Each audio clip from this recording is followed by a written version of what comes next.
Hello and welcome to the Angelica Malin Show, a talk show where inspiration meets conversation.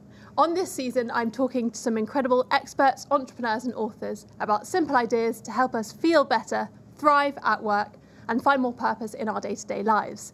Today we're talking about networking and messaging and community and connection, and I'm joined by some incredible women. Julie Brown is a powerhouse speaker, networking guru, and unapologetic champion for women. She's joined by Tamsen Webster, who's a messaging designer, English-to-English translator, and a doctoral student. Tamsen helps leaders quickly craft their case for long-standing changes in thinking and behaviour.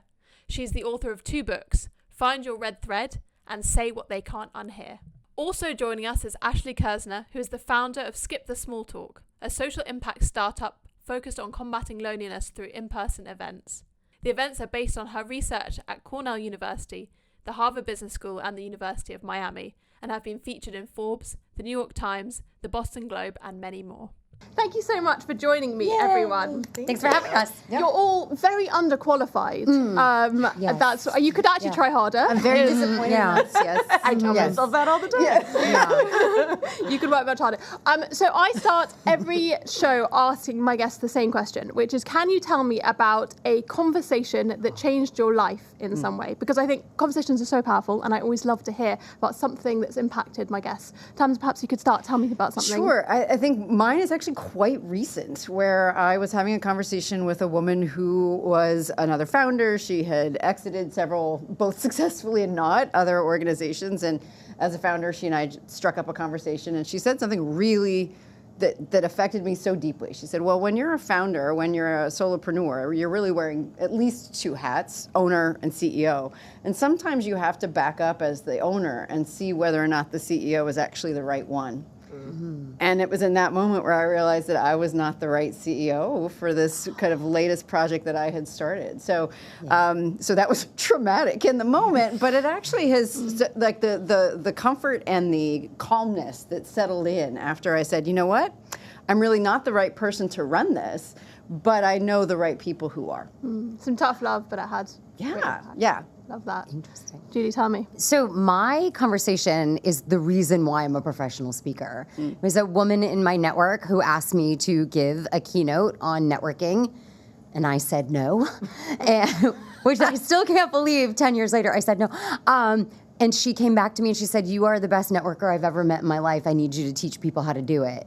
And that singular conversation changed the next 9 years of my life. Amazing how someone can reflect something back to you that you might not realize because it's so natural to you. Exactly. Exactly.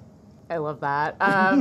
Mine was a conversation that I did not want to have.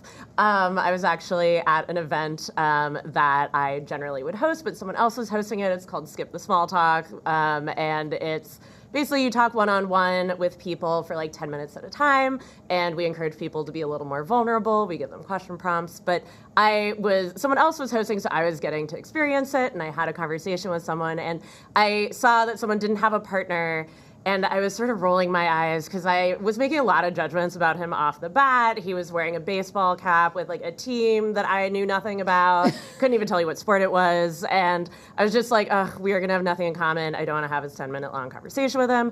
But being a good sport, I went ahead and did it. And within 5 minutes, it was really obvious that we had so much in common. We're talking about how like dating sucks and like the apps are awful and like connection is so difficult, and like I was like, I can't believe I host this event where I'm getting strangers to be vulnerable with each other, and I still need to remind myself that like people have more in common than you would expect.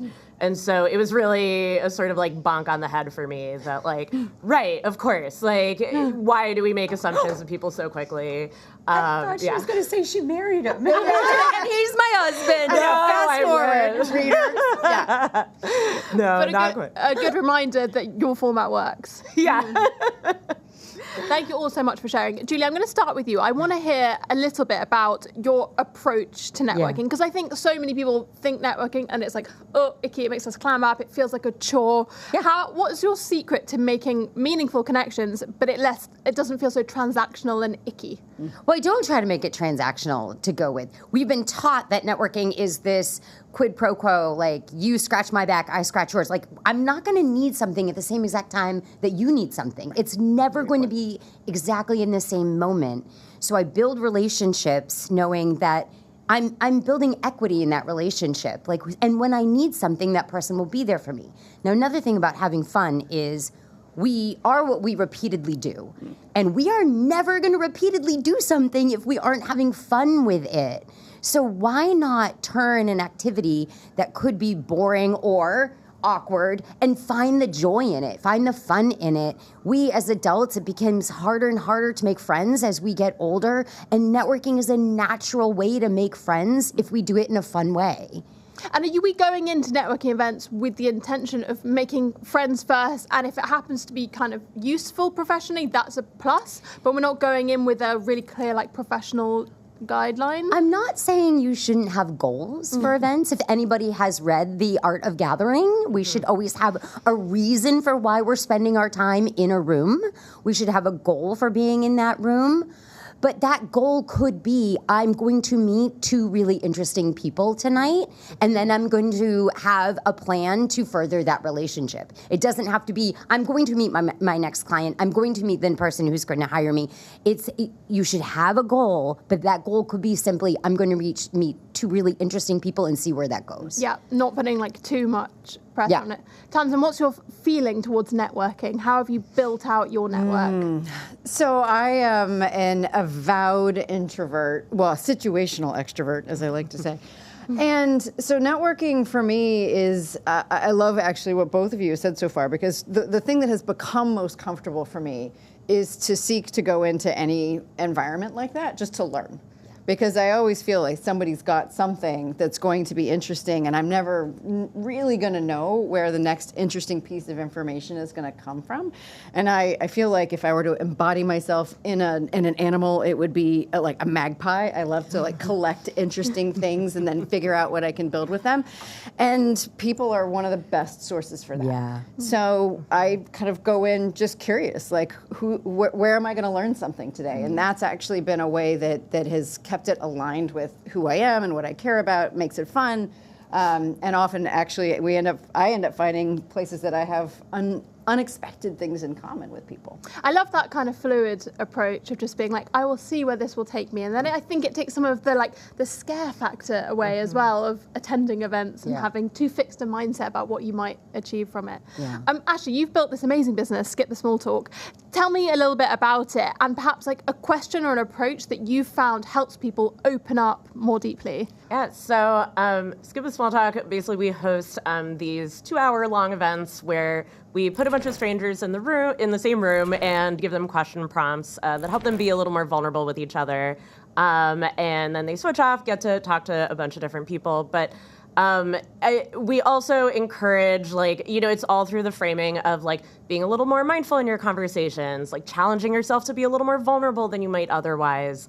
And we're really trauma informed in how we go about it and trying to make it as safe a space as possible. So, through the process, I've learned a lot about the questions that people do like to answer, the kinds that they don't like to answer, and the kinds that bring people closer and the kinds that don't bring people closer.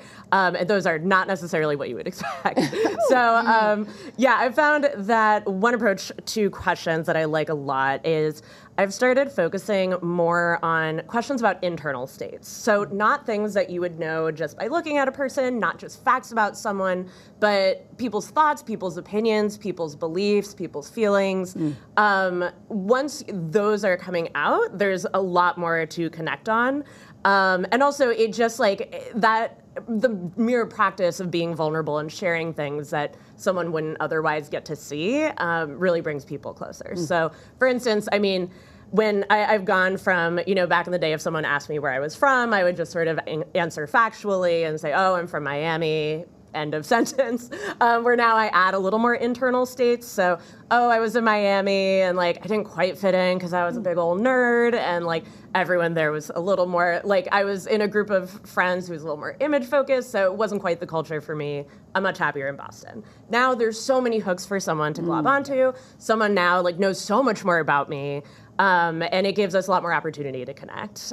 So I both try and offer that more when I'm asked questions, and I try and ask questions that get to those internal states. Like one of my favorite follow-up questions, so simple, but what was that like? Or tell me more about that. I mean, the what was that like for you, I think is a very nice, subtle way to sort of get at, like, what was the internal experience of that for you? Which, again, gives you a lot to connect over. Yeah. That's so interesting that pulling on those internal states is the thing that allows the conversation to keep moving. Julie, in your experience, when you're attending events or advising people going to events, what kind of questions do you find help kind of open up a conversation? Yeah, well, first I want to say the questions that will shut down conversations. There's two questions that are scientifically proven to be the two most hated questions. And also, if anybody knows anything about dopamine in the brain and dopamine spikes and neurotransmitters in the brain, dopamine can either spike in a conversation, which makes us happy and makes us want to continue that conversation, or it can actually plummet in a conversation, which is like, get me out of here, which is what happens in most networking conversations. Because you're asked these two questions. You're asked, what do you do? Most hated question, actually scientifically proven. Most hated question is, what do you do? Second question you're always asked at networking events is, how are you? And I don't care how your day is going on. Like, you could have had the shittiest day ever. You are going to say fine or good or busy. And it is a reminder of how not fine, not good you are, and how unbelievably busy you are, and you don't have time to be there. So those are the two questions I stay away from. I like to have dopamine-inducing conversations, which would be questions like, what's your favorite city you've ever been to? Best vacation you've ever been to? Are you consuming anything like a podcast or a show? What's the best thing that's happened to you this week? Like, putting people in a very positive space, a very dopamine high space within their brain. And it's funny, because you have a thing called skip the small talk, but I think small talk leads to big talk. You know, and so like if you can ask little things like, okay, what's the favorite city you've ever been to? My favorite city is Barcelona. I've traveled the world, but I'll say Barcelona because. And then it's the because. It's that and on to the conversation that hooks people. And so I always go into networking events with a list of potentially dopamine-inducing conversations. And if somebody doesn't answer the question the way I like, or they answer it like with just no or yes or this or that, I have another question. I have a friend, Nicole, who is another speaker, who says the person who asks the questions is a person who controls the vibe of the conversation. So I always want to make sure I have these really high vibe questions that I can keep going in that conversation with. And are you personalizing them as you go, or you just kind of have a list of what like generally works for most people? Well, I think the answer is twofold. There's generally a list that works for people, but some people will be so giving of their human experience, their lived experience, that leads to different questions. It's a give and take. You got to know what you're dealing with each personality. Yeah, and I've seen you speak, and one of the things that you mentioned was how you have a dog, and if you ask any other dog owners, like, show me some pictures of your dog, the whole camera roll. Yes, I can't believe my dog's birthday is today. Oh, happy birthday to your dog. Madeline. Oh my gosh. Miss Madeline turned 7 today. My Walnut turned 7 on Sunday. Oh my God, we should get them together. Yeah. No, my dog's an asshole. She will not do well with other dogs. But she is so sweet as an only dog. I love this because, I mean, we just saw it in real life, not to get too meta, but like you saw it. And I totally agree. Like in real life, small talk is so necessary for like building the trust, like actually, you know, nobody actually likes it if you walk up to a stranger and ask like a wild question like, robots versus dinosaurs. A real question I've been asked the first time someone met me. Like, I get the intention, but it doesn't do what I think a lot of people want it to. The only reason our events skip the small talk is because it's opt-in. We set a lot of norms. It's a very unique space for that reason. But I totally agree. In real life, you need small talk. It serves a great purpose. You need it for trust building. You need it for like. It also is delightful if you're talking about dogs. There's so many little like places where you can find dopamine. If you're dogs are not small. I mean, she's my baby. Yeah, it's safe to talk about. She is my whole heart, except for my husband. I love you, Chris Brown. But she is my whole heart. You know, Right. Totally. Tamsen, your expertise is messaging. Can you tell me a little bit about your red thread approach? And also about how we can kind of message better when we're meeting people face to face. So what I love what we've talked about so far is that everything that I've done in my work and my research aligns completely with what both Ashley and Julie have said so far. And that is, what I found is that what really connects people to you, to a brand, to whatever, is actually that deeper stuff that we don't usually say out loud. So part of my approach, whether it's the red thread or what I've been working on over the last 2 years, they're very friendly, by the way, is that the more that we can align with how other people, or just humans in general, understand information and find that alignment, the better. So what does that mean? It means that the faster we can anchor on something that we're both interested in pursuing, the better. The more that we can say why we're interested in pursuing that and get those kind of deeper beliefs, not necessarily like political and identity, that's not what I'm talking about, but these kind of values that will pop up, where if you ask someone, well, why are you interested in that? Or what brought you to that? What brought you to that? You start to get very, very interested in things. So the red thread was take all of that into a professional realm, and I'll pop it back into the personal one, but take all that into a professional realm. And all of my work is essentially based on this concept, well supported by theory and research, that every decision we make has a story behind it. And as I've been saying more recently, every action actually ends an internal argument about why that action made sense. The problem is that argument is usually internal, both to us and to other people. But when it comes to businesses, brands, et cetera, it is that implicit, why did we do it? Not just why did we do it Simon Sinekian style, but why did we do it that particular way? Why do we believe that's the right approach, right? So why do we believe that skipping the small talk is the right approach? Why do we believe that having fun is the right approach? And what was so beautiful is you saw it already here, which is just by asking those questions about why do you do it this way, you get really interesting things out. Any like top tips for how you tell your message, how you translate English to English in a way that is going to capture people's imagination? So the framework that I've really sharpened for this is something I call, particularly if it's professional, kind of a core claim, meaning I help this kind of person answer this question in this way. So I help leaders build buy-in for change by building the stories people tell themselves. Oh, okay, well, where does that go? Or, I mean, oftentimes I'll first bucket and say, to try to get a sense of how much does somebody already know, because if somebody knows what messaging is, then I'm like, okay, I can start it at a slightly different place. But the key is really to feel and understand what is it that's most accessible about what you do? Like, what is it that someone hears it and they're like, oh, yeah, of course. And, I mean, you saw it with both of these lovely ladies as well, which is just like, you start from, have you ever had that experience, right? Have you ever had that feeling? Yeah. And I think that can often be a really quick way to get there. So it's this and this, and this is how we're doing it, essentially. Yeah. I love that. And I think it's nice to have that framework that's like pretty straightforward, like easy to follow. And storytelling is something I want to ask all of you about. How much do you find that storytelling comes into the work that you do? How important is it? Julie, do you find that you use storytelling a lot with your kind of day-to-day work? Yeah, I think there's been studies that have proven that if you're going to try to teach somebody a story is the best way for them to retain information. Another thing is a funny story is an even better way for them to retain information. People remember things that are funny and that make them laugh.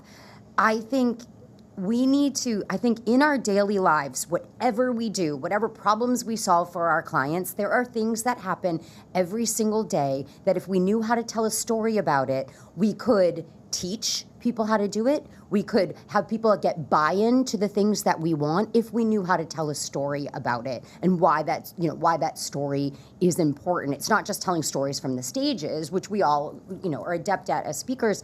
It is telling the story in the everyday life for buy-in, for advancing what you know needs to happen in your career or in the company. And I wish I could remember who said this, but I saw a person who said a lot of people don't think they're good storytellers, and that's not true. They're just not good story collectors. They're not taking note of the things that are happening every day and saying, this can be a story, this can be a lesson. And if you don't think that things can be a story or a lesson, you have not been on YouTube. That is just full of videos of people showing you how to do things, but the ones that are the most viewed are the ones that show you in a way that say, oh, I can do that, I relate to that. So it's keeping track of them. Yeah. And if we all carry Magpie iPhone style. we all carry phones with us, which have note takers. When something funny happens and you think you're going to remember it, you're not going to remember it. Put it in your note taker and be like, "This funny thing happened. This is the lesson." It's like having a dream. Like you think you're going to remember your dream, but then you wake up and you're like, "What did I dream about last night?" You have to write it down, and that's the difference between not being a good storyteller and not being a good story collector. Yeah, and I would say that people are naturally good storytellers. They've just been convinced that they're not. I mean, story is literally how we make sense of the world. And so that's where my red thread framework came from, was to say, basically, if you understand what the major turning points of a story are, no matter what kind of story, and this is not just Hero's Journey, by the way, then you can take any situation and turn it and structure it so that it has that same transformability as a story. And in fact, I started it because I was doing my work originally with folks that don't feel like they are naturally good storytellers, scientists, engineers, technologists, and they're like, "I'm not going to tell a story." And I'm like, "Fine, we're just going to tell the idea of the story of your idea, and it's going to come out a different way." So I think sometimes it's just like give people a little bit of structure, and they can really understand where to go with it from there.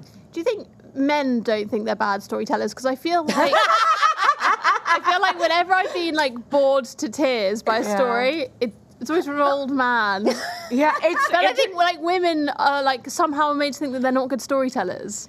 It's interesting that you say that. I don't know if this correlates with like self-perception or anything like that, but one phenomenon that I noticed is that like in a prior, we're always iterating on our events, so it looks really different today than it did when we started 8 years ago. But when we started, we had it so I thought I was being so clever. I was like, we're going to have one partner talk for exactly this amount of time, and the other partner will talk for the exact same amount of time. And it was interesting because men kept saying they didn't feel like it was long enough, and women kept saying that was so long I didn't know how to fill it. And interestingly, that gap got even larger for people of color. So women of color actually struggled the most to fill the time. They were like, I actually didn't have fun. That was boring. I didn't know how to fill the time. So it was a learning experience for me to get to see that difference and say, okay, I'm not doing the favor I thought I was. Like, I'm not going to fix inequality today.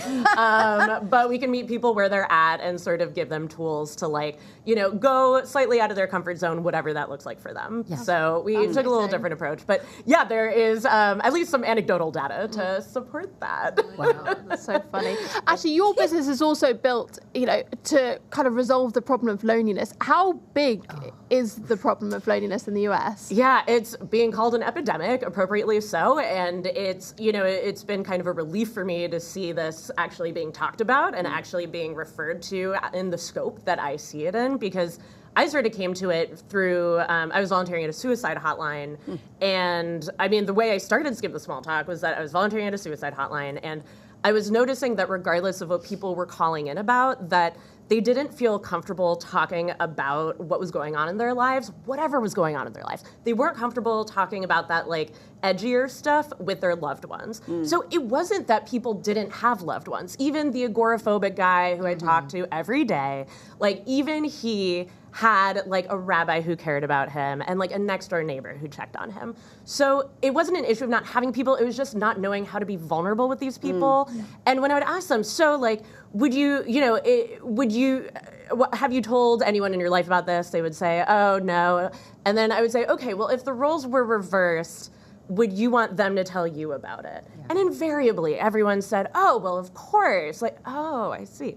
So I was noticing there's sort of this gap between how vulnerable people want others to be and how vulnerable people are willing to be. I know there's that Brene Brown quote, that vulnerability is the first thing I look for in others and the last thing I want to give of myself, right? Contributes to neurodegeneration, heart disease, cancer, and so like any intervention that is actually addressing loneliness is huge, and I feel like it's why all these connectors have such a like collaborative relationship with each other, because we're like, look, none of us alone are going to solve this problem. Nope. So I think it's amazing, and you hit on it. You can be unbelievably lonely when you're surrounded by people. 100%. Yep. And we see this in the workplace, and this is not a COVID statistic. This is a post-COVID statistic from when we went back to work, that like 68% of people are unhappy with the level of social connection they have at work.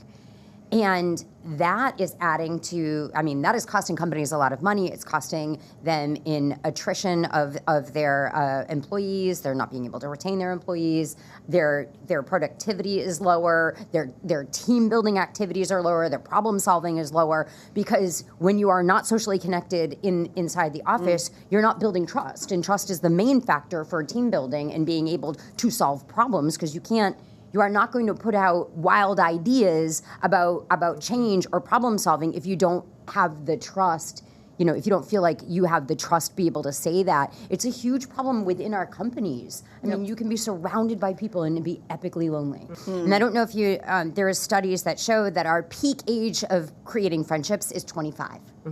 We make most of our friendships up to 25, and then after that, our ability to create new friendships declines, but also our friendships decline as our familial obligations get more and more. And the recipe for friendship, and I can't remember exactly, but it is repeated activities done together. It is repeated exposure to each other. And so you have to actually think of it as something that you actually have to work at. You have to go to the same yoga class every Wednesday night and become friends with those people. Or have a set date, like me and my neighborhood girls, we get together once a month without fail. We always get together at least once a month, sometimes more, but we have a craft night. And it's making sure that there's a difference between intention and action. And we can intend to see our friends and we can intend to deepen our relationships, but that intending is not going to do anything for you. It's the action behind the intention. Like, you have to keep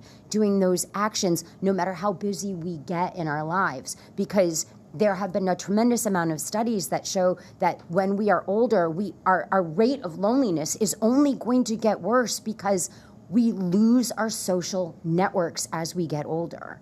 Yeah. I moved to the US when I was 31, had no friends. I live in New York, had no friends in New York, literally only knew my husband. And I've had to build my friendships from the ground up. And that is, we mentioned before about vulnerability, but that in itself is such a vulnerable process because a big part of it is saying, I want to make friends. And that feels nerve-wracking and vulnerable to say, I'm in this position where this is something I'm looking for. Yes, and something that truly is like the bane of my existence of like trying to hack is that there's actually this self-perpetuating nature to loneliness. And there's research to support that once you are lonely, you actually perceive ambiguous social stimuli as negative.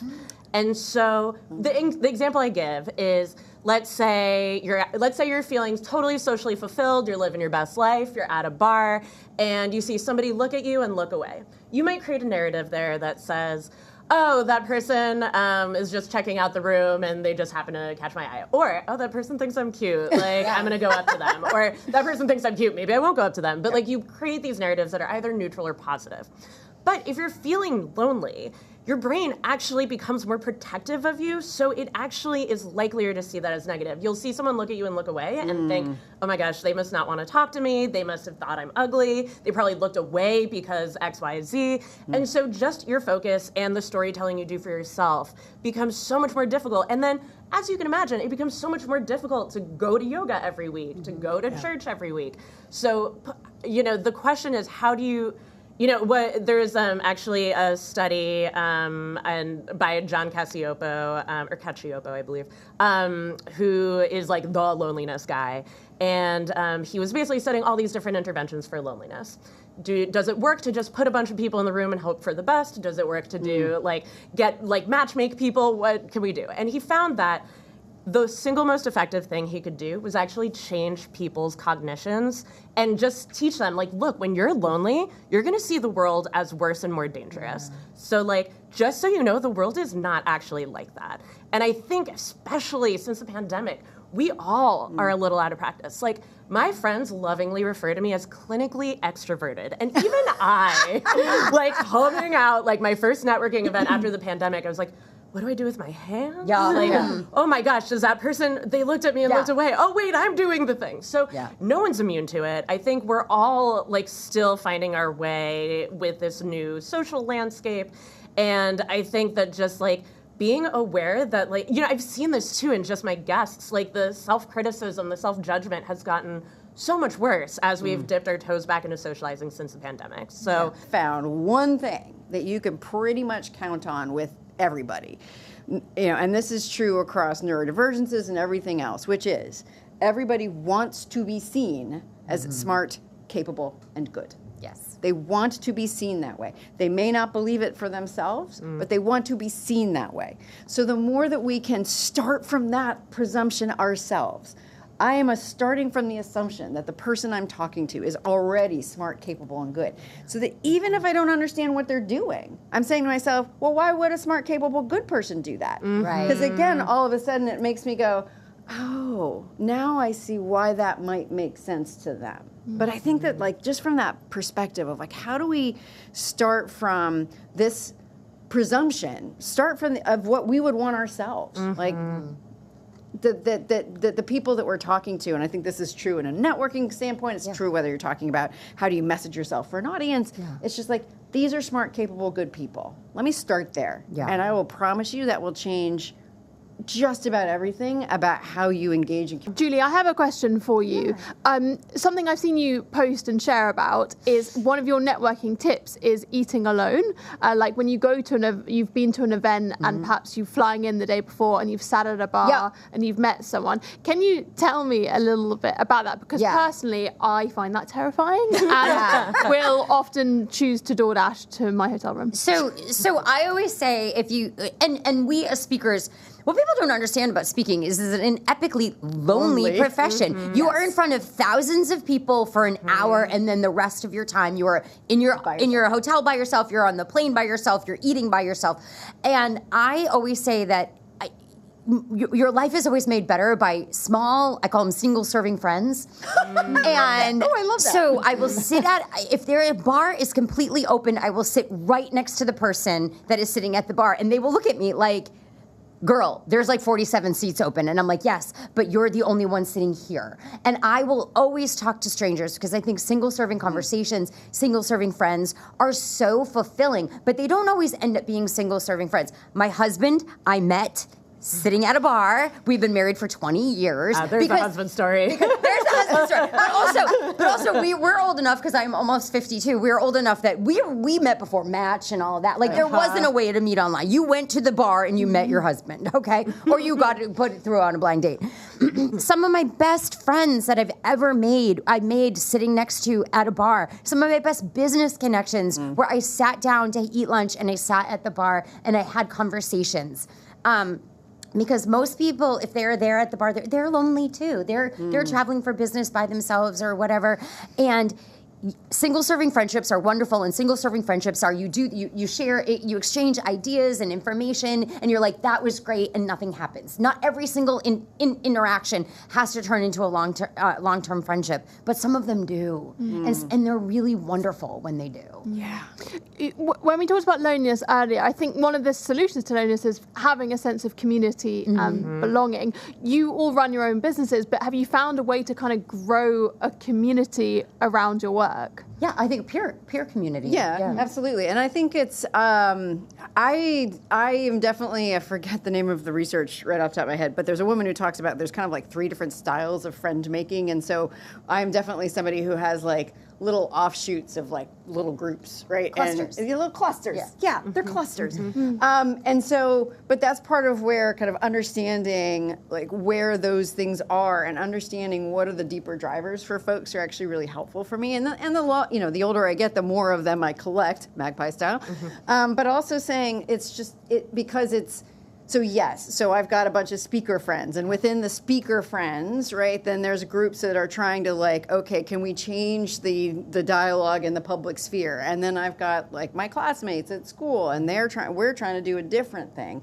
And then there's folks that, what I have found is that once you understand some of the things that you're interested in, you just start to like talk to people about it, then sometimes they're like, oh, that is interesting. Or they're like, oh, actually, that's super interesting to me too. So like, for instance, like you introduced Ashley and I was like, oh my gosh, I must know her because I was like, oh, it already sounds like she does things that are very like interesting and connected in some way. Same, by the way. Same. Same for yourself. Odd man out. Odd man out. Same for you too. Not at all. No, well, because honestly, because I was like, oh my God, networking, I'm terrified. But like but here's the thing, like again, taking that attitude of, I don't feel like I'm good at this, so I'm really intrigued by like, and I haven't found a way to think about it that works for me. Like the first words out of your mouth, and I'm like, oh, I like her. Mm-hmm. So, and it's not again a judgment thing. It's just like, oh, what I'm interpreting about why you do it this way, and even what you explained to me, I'm like, oh, that aligns with what I'm thinking about. And one of the things that I've been thinking about a lot lately was just the difference between you're right, and that's true. And so the you're right, that right's difference is not mine. That's Chris Voss, who's a former hostage negotiator, who was like the sweetest two words in the English language are, that's right. Because, and what he's basically saying is that there's a difference between you're right, which is, yeah, you're right, stop talking, and that's right, where someone acknowledges that something is correct or some way. This has been such an interesting conversation. Thank you all so much. Julie, I want to just end with you and ask you if people are kind of excited from this conversation and want to go out and build their network. Can you give me like 3 takeaways, top tips of what's really helped you grow your network and how you advise Start others? with the network you already have. The quickest way to grow your network is to ask the people you already know for strategic introductions. This takes a thing in social network theory called triadic closure. Triadic closure simply means if I'm introduced to somebody I know, like I was introduced to Tamsen today by somebody I do know, the rate with which our relationship grows is faster because you vouched for both of us. Right. Your goodwill, the goodwill that we've built with you, transfers to this relationship. Start with the people that you already know. 2, look for that peer group. Find the people that you can go to for collaborations, for information, for inspiration. Like build up that peer group. Every single industry, I don't care what industry you're in, there is somebody else who also does your job. They will also be called your competition. Yes, you should network with your competition. Yes. And 3, networking, no matter what, will create a competitive advantage for you. So in every single day of your life, find a way to connect with the people you know and meet more people. Competitive advantage, full stop. Fantastic. Thank you so much. You're all so wonderful. If people would like to find out more about your work and connect with you, where should they go? www.skipthesmalltalk.com. I'm mostly on LinkedIn. I'm Julie Brown BD. BD stands for Business Development. So I'm Julie Brown BD on LinkedIn. That is also my website, juliebrownbd.com. And you can get booked to speak about networking. Yeah, 100. Listen, I can't shut up about this topic. I love it so much. So please bring me into your company to talk about the amazing art of networking. Super. Best place is messagedesigninstitute.com. So that's where I take all this learning in these frameworks and share them, but also figure out ways that people can bring me in to speak, train, work one-on-one to develop their message themselves. Fantastic. Thank you so much, everyone. Thank you so much. Thank you so much for watching this episode of the Angelica Malin Show. You can subscribe to my channel at Jelly Malin Hosts on YouTube and the same on Instagram, and there'll be a new episode out every week.